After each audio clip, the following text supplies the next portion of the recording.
Definitely personal. Like Hallie, when I first saw Hallie, it was definitely not looks. Not saying that you didn't look beautiful. Look. 6 years before we got married, I was like, oh, we're already married. How can things get harder? They got much harder. If somebody doesn't like me, I celebrate that. I think. Moving into the last question, which can be kind of controversial. Oh. What are your thoughts on it? This week, we're answering your questions because today is our 50th episode. We're also going to be announcing the winner of our Cumin Club giveaway and sharing a few personal updates at the end. Let's get into this, Half Past crew. Welcome to Half Past Job. Guys, welcome back to another episode. This is a 50th episode. This isn't just any episode. This is our 50th episode. I can't even believe that. Literally. This is Half Past Chai, everybody. We drink chai while we spill it, and we're your hosts. My name is Suketu. My name is Hallie. And I'm Indian. I'm super white, as we are well aware. Which makes us an interracial couple. Yes, it does. We talk about being an interracial couple. We share our experiences, but we also share your experiences because you go to www.halfpastja.com where you submit your own questions and stories. So we release new podcast episodes every Monday at 7 a.m. If you're new, make sure you subscribe and give us a like. Like this video right now if you're watching on YouTube. And then if you're watching on Spotify or Apple Podcast, give us a follow. Give us 5 stars. It helps the algorithm. It's been really, really showing recently, okay? Keep doing what you're doing. I love it. The biggest thing is that people are commenting. Our last podcast episode went nuts. Yeah. Absolutely crazy. And it was because people, you guys really wanted the Cumin Club. People really wanted a giveaway, which is amazing because those comments help to just broaden the audience of our videos. And so it's over like 3K, which it hit like 1K something on the first day, which for us is like... On the first day, it hit 2K. I mean, that's even better, but like, that's crazy. I mean, that just shows, like, please keep commenting and doing all the things and sharing with your friends. I had somebody tell me that they found this podcast because they Googled my name, which is super cool, and that popped up. Also, I did Google both of our names, and it was really interesting. People like typed in Hallie Patel age or like Hallie Patel, like some other things, and so that's like super weird. I was like, what the heck is this? But anyways, the comments help tremendously, and that was amazing. With that being said, our winner from the last episode, okay, we did the random generator. It takes everybody who's liked and commented on the video, and it picks somebody. And so I'll put the video up right here. All right, 1, 2, 3. Ash. The Ash is the winner. Ashvin. Woo, woo, woo. Can you do like a sound effect? I can do a sound effect, everyone. Okay, I'm gonna do some applause. Yay. I'm gonna do an air horn. And I'm gonna do a trombone. Okay, do we have like any better ones? I have another one. It is a record scratch. All right, that's it. We don't need to play it. Yeah, I think people get the point. Okay. But congratulations, Ashvin. That is very exciting. You will be getting a Cumin Club package to your home, and we will also be there to deliver it to you. Hopefully. That would be so creepy if we just showed up. Just showed up. Anyways. Like, surprise! We'll be reaching out, asking for where you live, and making sure that package gets to you on time. The package. Yeah. Quote. And then we just show up. We're just going to be there. We also just wanted to let everybody know, thank you for sticking around till the 50th episode. This is crazy. It is crazy. I can't believe we've done this 50 times now. To 50 more. And even more than that, actually. So to celebrate the 50th episode, you guys are well aware that every 5 episodes we do questions, a questions podcast. Well, this week is no different because to celebrate the 50th episode, we've got more questions. And we have a ton of them because you guys submitted to www.halfpastjaw.com. We have so many that we're going to, not all of them we're going to answer today. We have so many. And throughout the course of the episode, we're obviously going to answer them. So please remember that you can submit them still anytime on our website at, what is it, Suketu? www.halfpastjaw.com. And you can put your name, you can stay anonymous, whatever you want to do. It doesn't matter to us. So with that, let's just dive right in. All right, Hallie, you asked the first question. All right, so this question is from Mackenzie. Hi, Hallie and Suketu. I love listening to the pod and the great community you've built. I went back and listened to the wedding episode you did, and I enjoyed the discussion with Jade and Drew as well. I am white and my partner is Indian. We are planning to get married in the next couple of years, and I would appreciate any advice you have when it comes to planning a wedding in a multicultural and multi-religious way. We are planning on having the white wedding here in the US and the Hindu wedding in India the following year. I would love to hear more about the planning process and how your experience went with planning 2 weddings. I want to incorporate some Indian wedding traditions into our wedding here, such as mehendi at the rehearsal for myself and the bridesmaids and the mothers playing Bollywood songs at the reception. And the mothers playing Bollywood songs at the reception. It's important that both of our cultures can be represented here in the US, especially since most people won't be able to travel to India with us for the other wedding. Do you have any ideas that you think would blend well with a traditional US white wedding?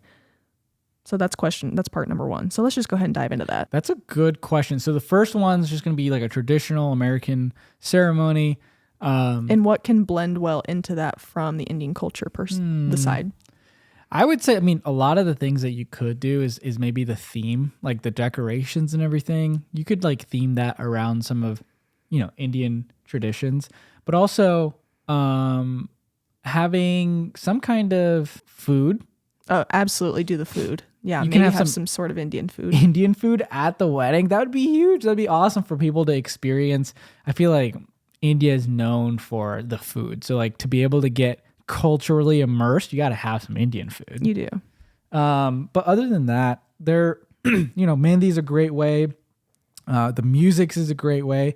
But, I think overall getting getting that is going to be, I think, even great from that perspective. Yeah, I think that's already a huge addition to a typical American wedding.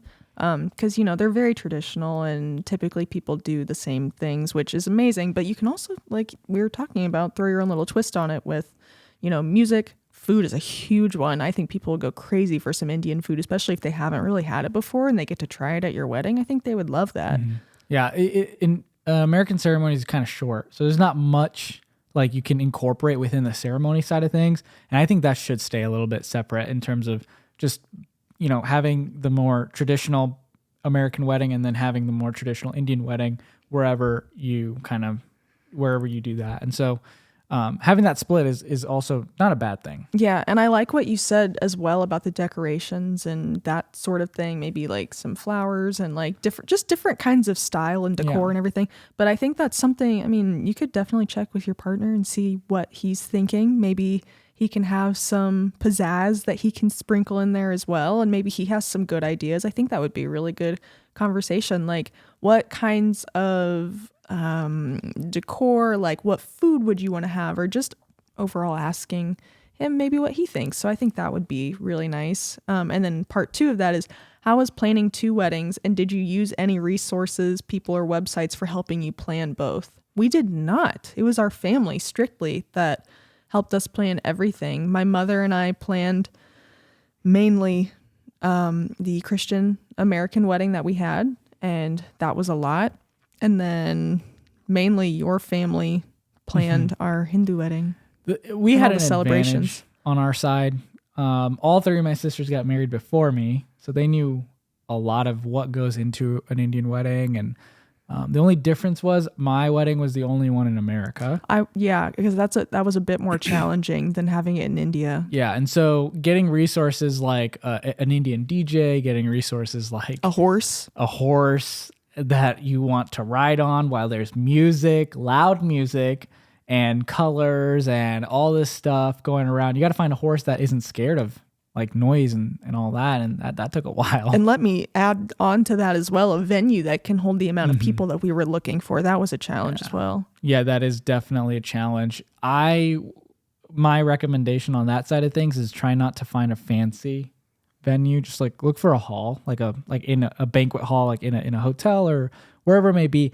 Not only is that cheaper, but it can hold a heck of a lot more people. And you can dress it up to the kind of designs and decorate, like everything that you'll need. Yeah. So that's how we kind of did it. It wasn't at a hotel, but it was just a big room that could hold a lot of different people. So then part 3, Also, I would love advice on financing and budgeting for a wedding. How did the conversation go with your parents in terms of paying and finances?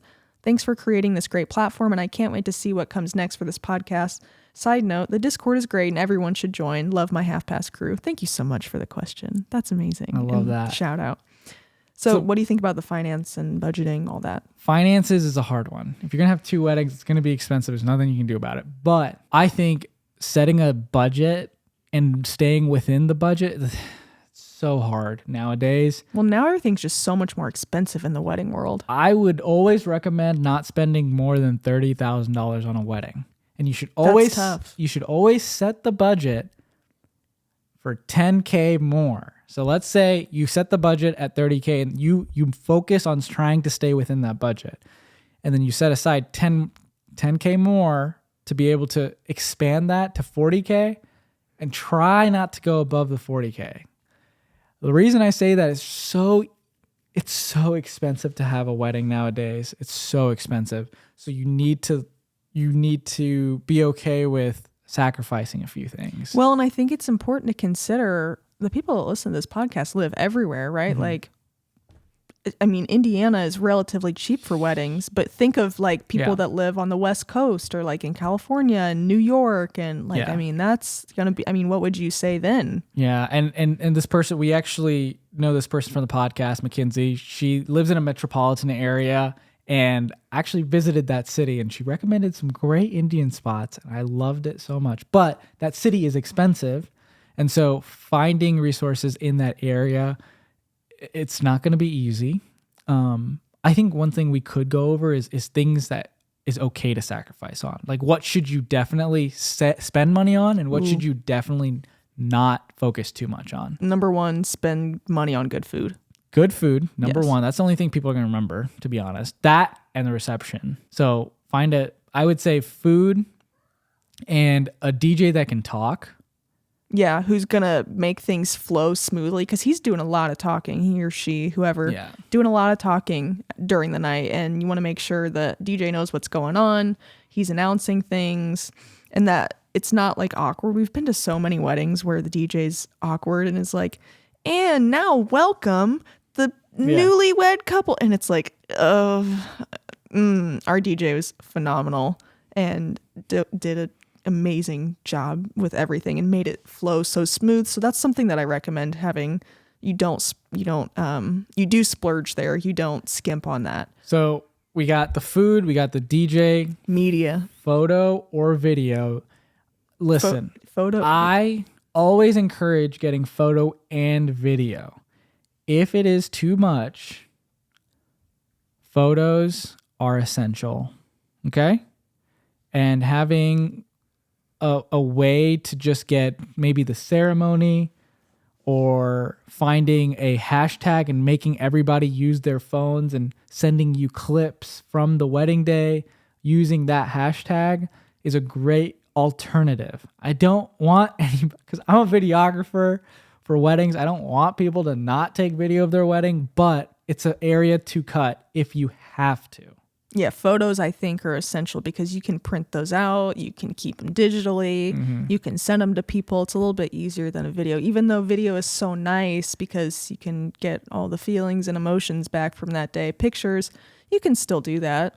I think if you find a really good videographer, you could skip out on photos. You could. Yeah. Using the video as a form of photos. Like you can like clip shots and different things from the video. But obviously you got to make sure that videographer is amazing. They're recording in 4K, 8K, whatever it may be. So then you get the highest quality of your wedding. And so you can do either way. That's an area of cut. Okay. That's just one spot. But a lot of people don't necessarily know to like, oh, they film in 8K, 4K, whatever. Yeah. But like just, I would say watch their work and make sure that you like it because that's 9 times out of 10 how it's going to look for your day as well.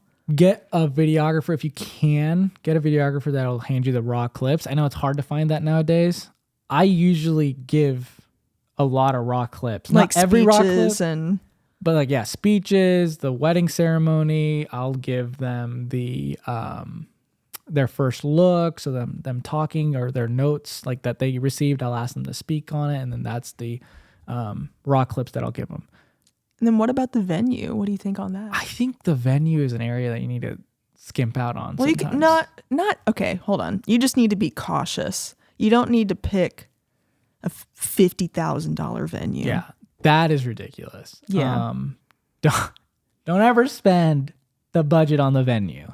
If your venue is this is so hard. If your venue is like more than 10K, I would say you should probably look at something else. That's hard. That's really hard to do. There are hotels that have banquet halls, ballrooms that definitely charge less than that. Are we talking about like traditional American wedding? Yeah. People don't want to get married in a ballroom though. What do you say to those people? I know, but the thing with the venue is it's the people that are there that matter. Yes. Sometimes they include additional costs, which makes the venue way more expensive. Like I remember one place that I called said minimum 25K because you have to go with our caterer and our bar. And I was like, well, I don't even want a bar and I don't want to use your food. Yeah. So that was ridiculous. It wasn't even that big. I would do that. I would definitely pick something that's cheaper. Try and find a suburb with venues because that's what we found. Like our venue is out in the middle of nowhere, kind of. Not really, but it was further out. It was in a less populated area. It was like 45 minutes away from the city, which is kind of far. That made it a little cheaper. And we're not saying to get married in a barn either, but if you want a barn wedding, go for it. But we did not want a barn wedding. I think that's an area that you can definitely figure out some budget cuts. Next, what else? Is there anything else that we need to think about? Hair and makeup. I mean, I think that's an area that isn't the most expensive. And so it's not crazy expensive. I paid for my bridesmaids to get their hair and makeup done. And so that area is like, it's hard. Like even if you cut it, you're only missing out on $700, maybe $500 to $1,000. I mean, yeah. And so that's a tough call. What are some other areas? I mean, you want good flowers. Oh, I mean, look, decorations is another topic. Yeah. I hate to say it, but it is a spot that you can cut some cost. Something that I've seen a lot of people start doing is they'll do a lot of DIY on decorations. They'll do it themselves. Now, you got to keep in mind that is a ton of work on your part. And once you get into it, you'll realize like, oh my God, I should just have somebody else do this. And we know people that we can say that because we know people who are like, oh my gosh, why did I get into this? This is so much more stress that I didn't need. And you will save a ton of money by doing that. But you got to think about cost? the time and effort that goes into it. Yeah. And I mean, I guess it's hard for me to say because my mom, shout out to Tammy, but she does flowers, floral arrangements, and mainly for weddings. And at the time she did decorations as well. So it was like a whole family affair in our American style wedding. So it's my mom and my sister-in-law and my dad, basically the day of the wedding, like put everything together, which was crazy. So, I mean, it's hard for me to say. You want to have good decorations, but you don't need to ball out like crazy, I guess is what we're trying to say. Next, how did the conversation with your parents go in terms of paying and finances? Overall, this is just a really good topic of conversation that you can be transparent about. I think it's good to go into the conversation and leave with good expectations of who's paying for what. Mm-hmm. For us, we paid for the photographer, videographer, media. I paid for hair and makeup for my bridesmaids. What else did we pay for? That's it. That's all we paid for. And then everything else was on the parents. And so that was a lot for them. And we're fortunate enough that they were able to do that. And they were able to split the two weddings into, like, my parents paid for one and Hallie's parents paid for the other. And so it won't always be that way. So don't go into debt for a wedding. Figure out a good savings plan, make up the money that needs to be made to be able to spend on a wedding if you want to go that route. Otherwise, do those cutting measures that we mentioned at the beginning. Next question. Hello, I adore your podcast and appreciate everything you do. Regarding your discussion on relationships, I'm curious about your take on friendships. What are your red flags? Have you ever ended a friendship due to jealousy or simply because you felt your paths were diverging? Personally, I find it challenging to continue a friendship when a friend consistently tries to boost themselves at the expense of putting me down. Great question. Wow. Red flags. All right, what are some of your friendship red flags? Friendship red flags when your friend doesn't ask about you and just keep talking about themselves. Mm-hmm. That's a big red flag. Mm-hmm. I've had friends like that in the past, but I think the ones that stay in my life are the ones who actually like ask about how my family's doing. How is Hallie? How's work going? It's so easy to do. Just asking about other parts of your friend's life is very important, I think. I think one of the biggest things that I've seen is now I've gotten older is if you don't feel like you can be yourself around that person, that's a huge red flag. Like if you feel like they're going to judge you for parts of you that you really are that you can't express to them, then that's not good. That's got to go. I think as we get older, your paths naturally tend to diverge from people that, you thought you had stuff in common with, or maybe years ago you went to high school or whatever together. And it's just natural that people go down different paths, and that's okay. There should be no resentment there. It's okay that people find themselves in their 20s and 30s and you realize you don't have that much in common anymore. But I think it's, again, a red flag if you don't feel like you can be yourself around that person. You have to change the way you act or hide certain things about yourself that you don't feel like they would be positive about. Do you think it's a red flag if your friend like leaves you out on certain occasions that they're going to, or they just don't tell you about it? I mean, I think it depends on the occasion. Like, friends in your lives naturally, like they're their own person. They naturally have their own things that they're going to go to. But if it's like something that we talked about doing together, like, oh my gosh, this sounds so much fun, and like they went and did it with somebody else, then I think I might have my feelings hurt. I would kind of question and be like, okay, well, maybe they didn't want me to go. Maybe call them out and be like, hey, I thought we were going to do this together. What the heck? What if your friends don't like your significant other? Oh man. Is that a red flag? Yes. Really? See, this is a hard one, because what if, like, for you, like, let's say you love this person and you think they're the most amazing person in the world, but they see a different perspective. Like, they think like this person's toxic and you just don't see that.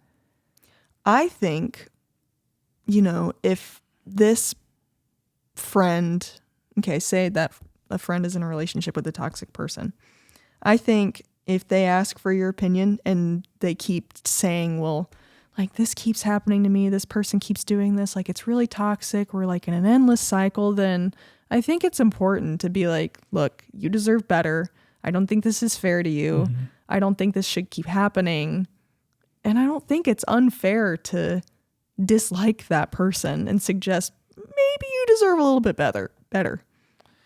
And my last one that I know is a red flag for a lot of people is, so like for me, for most guys, you could not talk to a friend for years and then get back one day and just like act like that year didn't pass. But I feel like there's a lot of times where friends feel like there's an obligation to maintain a friendship. So do you think it's a red flag when your friend is asking you to kind of reach back out often, like maintaining the relationship, or is it okay to just like not talk to him for like months at a time and then just talk whenever you feel like it? No, I don't think that's fair.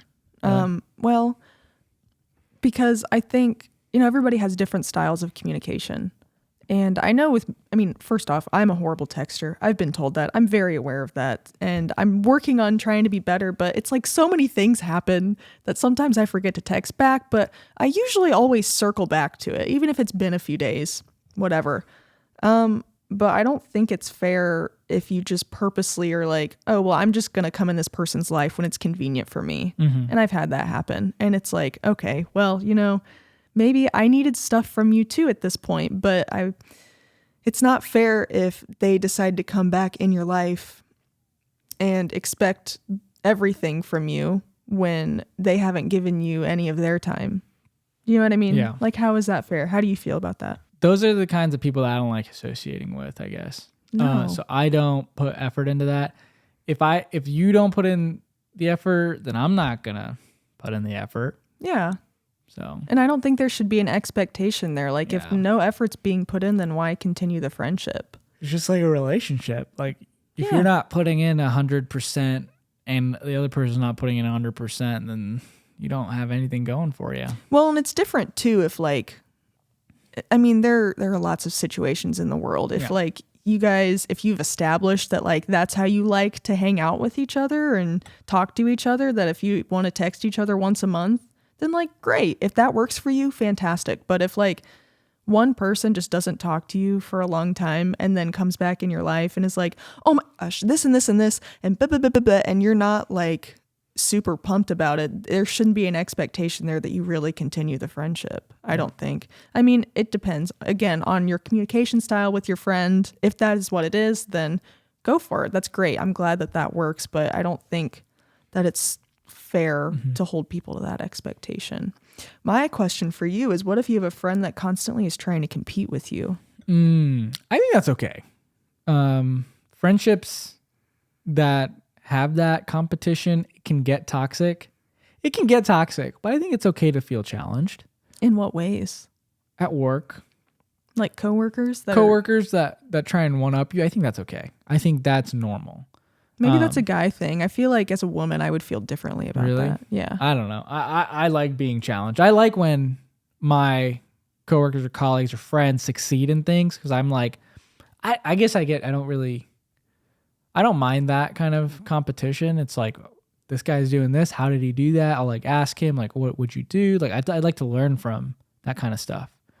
But I can see where a few people might find that toxic to be like, okay, if you keep one-upping me, what are your goals? Like, is it just to be higher than me or is it actually to benefit you? So it can go both ways. But I like the next one, which is, have you ever ended a friendship due to jealousy or simply because you felt like your paths were diverging? I have. Just because, like, if you don't have the same goals as me, I think that's okay. But if you have wildly different avenues, like let's say you like to go to the bars every night, I'm not going to be friends with you because I'm never going to go to the bar at night. Well, it's just like different. You just have so many, your lives are, you just want different things out of life. Yeah. And so I think that is for sure going to make your friendships split a little bit. So if you don't have the same goals as your friends, that's totally normal. Yeah. But I think at a certain point, it's going to be like, okay, is this person benefiting my life or is it actually hurting my life? Yeah. And you're going to have to take a deep look into that. Like, let's say you have a little bit of debt. I like to use finances in a lot of my explanations. But let's say you're in debt and your friend keeps asking you to go out or go out to eat or do all these things, and he knows that you're in debt. That to me is not making a benefit to your life. That is like, this friend is not trying to help you in any way, even though he knows the problem is there. I think that could be very toxic. And I think those are the types of situations where you need to start to take a deep look and figure out how to end that relationship or at least distance yourself so you're not surrounded by that 24/7. Yeah, and that's just going to happen. You know, you go through so many different cycles in your life. You're going to meet so many people. You're going to stop talking to so many people. And sometimes it happens on purpose or sometimes it just happens naturally when your paths diverge. You just don't want the same things out of life. And there have been quite a few people that I feel that way about. And no hate at all. Like, I don't feel like I have any ill intentions towards anybody and I never have. But like, if, you know, just like you were saying with the examples that you had, if you don't feel like a friend is helping you win at the end of the day, then I don't think that's the best friendship to have. I see stuff all the time on like Instagram or whatever, but just about boosting other people up, about trying to have the best and a great and open relationship with your friends. And, you know, you can talk to them about things. There are a lot of friends that I felt like I couldn't just talk to them and I was putting up a wall and I was acting like a different person and I didn't like who I was. when I was hanging out with them. And so I think that's a pretty clear sign that you shouldn't be friends with somebody. Yeah. Even if you thought you maybe had a lot in common with them and you get to know them more and you're like, I don't think this is really going to work out. That's okay. Just start to distance yourself. I guess, I don't know. That's probably how I would handle something. It's the like that. hardest. It is. Especially if you've known the person for a very long time. It's very difficult. But it builds you up, builds some character, and it's going to happen at least once in your life. Well, and let me ask you too, what if somebody has an issue with you and your ego just can't take it? Like if it's hurting you, you're like, oh, I hate that this person doesn't like me. How would you handle a situation like that? That should be a question for you. That bothers you. I don't. If somebody doesn't like me, I celebrate that. Dude, tell me why you don't like me. Give me some more information. How can I make myself better? But I will never, ever, ever change myself to make you like me. Ever. There's nothing you can do. I think that is one thing that I know. Like, that's why I don't care if people don't like me. Slay. But for Hallie, I think she wants people to like her. Well, it was something that I dealt with on social media when people would say mean things about me. I've gotten thicker skin, but it did used to really bother me. And I think, I don't know, in my family, it's so different. Like it's shaped who I am. We didn't really, we were very conflict avoidant. We didn't talk about a lot of things. And so that's been something that I've learned from you. And I've started to get in a better habit of telling people when things upset me or like, hey, this isn't okay, or speaking really on my feelings. And I've been, I think, doing a really great job. And when you and I have conversations, I've really tried to work on accepting that feedback. And I mean, honestly, when I know I'm wrong, I'm the first person to admit that I'm wrong. Yeah. And I try and be that. I mean, obviously, I do let my ego get in the way sometimes. I'm like, me, but then I come around and I'm like, okay, you're right.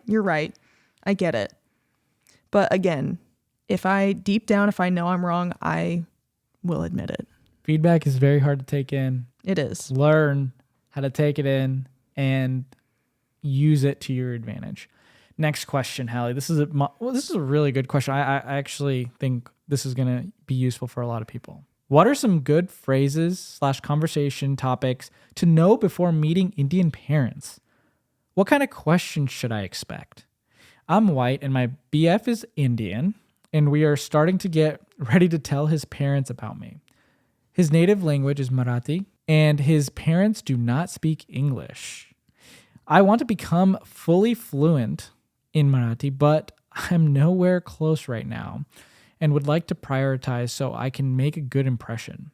By the way, we both love your podcast and can relate so much. Love from California. Thank you. Thank you, Katie. Okay, so I think this is such a useful question. A lot of people go into, interactions with parents and Indian parents without knowing anything. So guess what? I'm Indian. We went through this. Let's figure this out. First of all, expect an interview.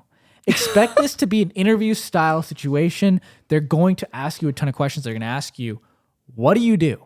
What are your career goals? What intentions do you have with my son? Not really. That might not be a question, but they care. I think Indian parents, they really care about what is your future goals.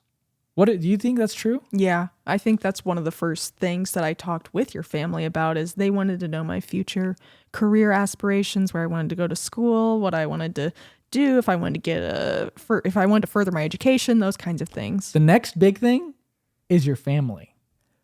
They ask, who is your family? What's it like? Do you have any brothers, sisters? Are your parents together? That is a question that a lot of your parents like to know because I think they just don't understand the concept of divorce. And when they see a child with parents who are divorced, they just assume like, oh, this person thinks divorce is just going to happen. And so that's one thing. But remember that she's saying that his parents don't speak English. Yeah. So how's this going to work? No, I was going to get to that. So right. when the parents don't speak English, your boyfriend's going to be a huge part in this. He needs to be there, of course. He needs to be there to be the translator. I was that person for Hallie for a very long time. Even now, like if Hallie says something and my parents don't fully understand it, which they usually do, but if they don't fully understand a situation, I'll be explaining it to them in Gujarati. And so that can happen. When you first go over there, you need to at least know how to say like hi, hello in Marathi. So figure that out. Being saying things in the respectful way is really important. Like Hallie knows how to say Kemcho, Jessica Shna. Whenever she sees like Indian aunties, she'll say that, and she knows like the reason behind it. And saying goodbye and all of that is just having those little terms is very important. I don't know. What do you have to say? Basically, just have a full elevator pitch ready. Like when you're about ready to interview for a job, have that on deck, ready to go, because that, I would say, it's the quickest way for them to get to know you. And that's mainly the key things I think that they want to know is, like, tell me a little bit about yourself. Tell me about yourself. Like your family, about your, I don't know if you're in college or if you're working full time, whatever it may be. Like what your degree is, what you're planning on doing with that, maybe what company you want to work for down the line, like what are your other interests or just things like that. Just, I would say have that just in general sort of prepared because they, will want to know those things. Those are pretty important things. Yeah. When my parents introduce me to other people now, they're like, yeah, he's married to a data scientist. I was like, wait, really? I'm a freaking consultant. You can say that too. But does anyone know what consulting really means? No. Anyways, okay. I think that that doesn't like need to stress you out in terms of like, if your career isn't something like engineering or a doctor or anything like that, don't be stressed out. Just like explain your career aspiration. As long as you know what you want to do, I think that and why you want to do it. I think explaining your passion and your drive behind it, that would be good to explain as well. The last thing I have to say is just don't take judgment too seriously. If it happens. I'm not saying all Indian parents are judgy, but I'm just saying if you get judged for any reason, just don't take it to heart. It just is like a defense method that a lot of parents use sometimes. And so if they say something that you think is kind of mean, like don't try and take that the wrong way. It's just sometimes things come out the wrong way. That's it. That's all I gotta say. It's a great question. Thanks for asking it. I hope we did it justice. If you have more specific questions related to it that you kind of want to know more about, you can DM us on Instagram or just ask us on www.halfpastjod.com. All right. So next question. Has Suketu dated other white women or has Hallie dated other Indian men? Interesting question. That is an interesting question. I don't know if we've answered this before. I've dated one other person and she was white, yes. I've never dated an Indian man prior to you. I dated, that's a generous term, dated 2 other white guys before you. Interesting. No, wait, 1. We had a confusing breakup period. Yeah, it was definitely confusing. But yeah, no, we haven't really, this is a question that we get asked more than once, I think, but we've never answered it because it's like, there's nothing to answer. We haven't had that many relationships. It was just us. And then we made this work somehow. Somehow. Not just somehow. There was a lot of work put into this relationship. A lot of work. I feel like we've been through, when you go through so much with somebody at a young age, you just figure out how to navigate your conflicts better. Like, I know people that just are very conflict avoidant in their relationships, and I think that can be really damaging because and sometimes we can be a little too blunt. All right, I totally know that. That's a thing. We've done that before. Sometimes we just say the first thing that comes to our mind, which isn't always good, but it is important to know it, to let your partner know when something is bothering you and communicate that. What's your opinion on people who have had many relationships? Many, let's say, do you feel like you wished you had dated more people before me? No, I don't think so. I don't know what just because we've been together so long, I don't know what I'm missing out on. Do you know what I mean? You have all the qualities in somebody that I always wanted. That's so sweet. I feel like if I was in the situation where I wasn't with you, I'd be so lost. But that's because we've been together for so long, right? Yeah. And so thinking about being single again is daunting to both of us. It's just we've lived together for so long. We've been together for so long. So a lot of our decisions have been joint decisions. Well, yeah. And we got married at a young age. We moved into this house at a young age. Yeah. For a while, we dated for 6 years before we got married. I was like, oh, we're already married. How can things get harder? They got much harder. Having your house and there's all the responsibilities that come with that, having a cat. I mean, just in general, all the things we do together. I mean, it's not easy. People just like somehow think that. I don't know. Like relationships are not easy. Relationships take so much work. You have to put in the work for your relationship to be successful. It doesn't just happen. Yeah, it's definitely it can be difficult for sure. And so also to go back to your point about dating, I was just talking to quite a few people about this actually, but I cannot imagine us in the dating realm. We wouldn't survive. No.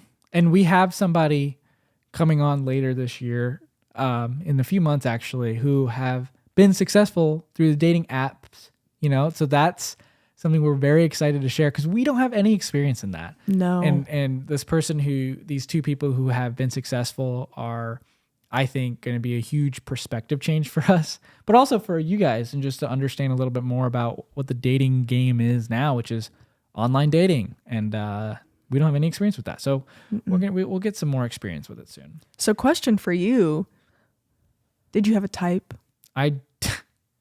Listen, just because both the white women that I dated look were quite similar, brunette, doesn't mean I have a type. I had a type, but I think it's just because I have no reason for it. Would you say that you fall in love more with a personality or the looks of somebody? Definitely personality. Like Hallie, when I first saw Hallie, it was definitely not looks. Not saying that you didn't look beautiful. Look, stop. I'm just saying your personality. I had never ever met somebody with your personality because, guys, when I met Hallie, she didn't give a crap about, like, at least to me, she didn't care about the way she looked. She didn't care about the way... I hate this conversation. She didn't care about, like, the way... She was so herself. Like, you could tell, like, she was not faking anything. She was so real. And, like, the people I had engaged with at the time were not that way. Like, I couldn't be myself around everybody the way I could you. And it was like immediate, like literally like the first 2 days of knowing Hallie, I was myself. Like I had nothing to hide. And that was the first time I was like, oh my God, I'm in love. That was quick. And yeah, it was fast. It was very fast. I will say, I think I have that effect on people. I don't know what it is, but people love to tell me things and open up to me, and just we have long conversations, short conversations, but I learn so much about people so fast. I think maybe that's because I tend to be an oversharer myself, but I don't know, maybe I just give off good listener vibes. Yeah. I talk with a lot of people, I feel like, but I appreciate it because I do like getting to know people, so that's a good quality, I think. Moving into the last question, which can be kind of controversial. Ooh. What are your thoughts on a prenup? Once I was told that if you're marrying, when you're building yourself, there isn't a need. But when you're marrying as a rich person, it's a good choice. What are your thoughts? Okay, so look, this question I think a prenup is good. Okay, me and Hallie don't have a prenup, but I think a prenup is a good thing in certain. It's not in certain situations, but just to protect both of yourselves in case something happens. I know a lot of the times women can perceive this as like, if you sign a prenup, that means this person thinks it's okay for divorce. Do you think that? I mean, I don't think they think it's okay. I just think it was different for us. We never had this conversation because we were so young. I think if you're younger getting married and you're not well established in your careers, that's a big game changer, as opposed to people who are maybe later in life, getting married and they're well established. Yeah. They have their own homes, they have their own jobs, they have everything, and like they want to make sure that what they have stays theirs. Then I think that's huge. I mean, think about this, okay? When you're getting married and you're like 30 years old, let's say 27, 30 years old, you've been out of the college, you've been out of the industry, you've been out working for 4, 5, 6, 7 years. You have wealth, you're going to have money, you're going to have a car, you're going to have some debt. To protect yourself, a prenup is the thing to do. So that stuff doesn't fall onto you when you are splitting up. But then that And goes back to the question it's- you asked me. So is it okay to split up then? See, that's the thing. Because that's the whole institution of marriage is you vow to be with this person forever. So, right? So explain that But versus getting a prenup. I think people forget there's different kinds of prenups. Like a prenup can last 10 years. And that's it. So then that's like putting a timeline on your divorce? Is that what you're trying to say? No. I'm just saying, like, in 10 years, something doesn't work out. Shit. See, do you see what I mean? Ah, man. Okay, Why look. is this so hard? See, I think overall prenup is a good thing when you have the wealth. Like when you yourself have built something, even if it's like $20,000, okay? Even if that's the amount that you have for yourself, a prenup is a good thing just so you yourself can protect your assets. So, okay, I'm forming a thought as we're talking about this. You're not, okay, let's say you do have a prenup, you get married, and you're not choosing to divorce. You're getting one just because, say that person cheats on you, then that's, fair game that you want to make sure everything stays where it is. Like you have an agreement, you have it written down. I think just in general, I've changed my opinion on this as we've talked about it and I've thought through it, but I think it's a good thing. Mm-hmm. Yeah, but we never had that conversation. Yeah, especially, it's a good thing, especially when you're building wealth separately and then you come together. Yeah. For us, I feel like it was just like we built our wealth together and like everything we have is one, right? And as a married couple, everything should be one. But if you have all those separate assets, I just don't understand. Yeah, I think a prenup isn't necessary. Do you think we need one? I don't think so. I mean, we've already got married. I know, but just spitballing. No, I don't think so. No, what if something bad happens? Like what? I mean, I'm not projecting. I'm but taking your stuff. How is that fair? You're not taking anything. I'm taking Sylvie. I'm taking over my dead house. body. I'm taking your car and my car. I'm just kidding. I make more money than Suketu. I know. Anyways, that is all the questions we have. We actually have a few more, but I think we're going to save those for the next episode in 5 episodes. What is that going to be? 55? Yeah. And remember, we still do them at the end of like other episodes. We do a few. So make sure that you guys still continue to write in all the time because we will be doing these full question episodes every 5 episodes, but we just want to make sure that we always have tons flowing. So ask away. Send us the questions at our website, www.halfpastshot.com. And yeah, we can just constantly be reading the questions. We love interacting with you guys and giving you our opinion on the questions. We don't know if it's right. We can't say if it's right or not, but it's our take. And the last thing, some personal updates. Hallie, do you have anything you want to share? I do. I want to pay tribute. If you guys follow me on Instagram, this is a very personal update for me. I don't usually, we need to get more into doing personal updates. My family dog, his name was Ike. Did he have a middle name? I don't know if he had a middle name. He probably did. His name was Ike, and he passed away on Thursday, and he's too good of a dog for me not to pay tribute. So I just wanted everyone to know what a good dog he is, what a real G he is. He was so special. Everybody that knew him loved him. Let me just highlight some of the cool things that he did. Number 1, he could play hide and seek. How cool is that? You say, find Hallie, and he goes and finds me. Like I would go anywhere in my parents' house, I would hide, and my mom would be like, okay, Ike, find Hallie, and he'd go find me. And then the other cool thing that he could do, he was really fast. I remember that. He was a really fast dog. And he could like outrun anybody. He was so much faster than all the other dogs ever. The other cool thing that he could do was I would just stand up and he could jump on my back and he would just hang out there like he was just on my back. Yeah, he was a very cool dog. I always enjoyed when it was like summertime and we'd be swimming and he'd always like come to us, and whenever we would like put our hand outside of the water, he would just lick us all the time. It was so cute. He liked to get in the pool too. We would put him on rafts and he would just lay in the pool. Even though his fur was black and he would draw all the sun to him, he still loved being hot. And I just want to point out, I don't know if I said this, but he was 15, almost 15. He would have been 15 in July. But he's been in my life for over half my life. I got him when I was 10 back in, I think, 2009. And everybody knows the pain of losing a pet, let alone a childhood pet. So it's just been hard. But I wanted to share that with everyone because I wanted everyone to know how special of a dog he is. R.I.P. Ike. Yes. You're very loved.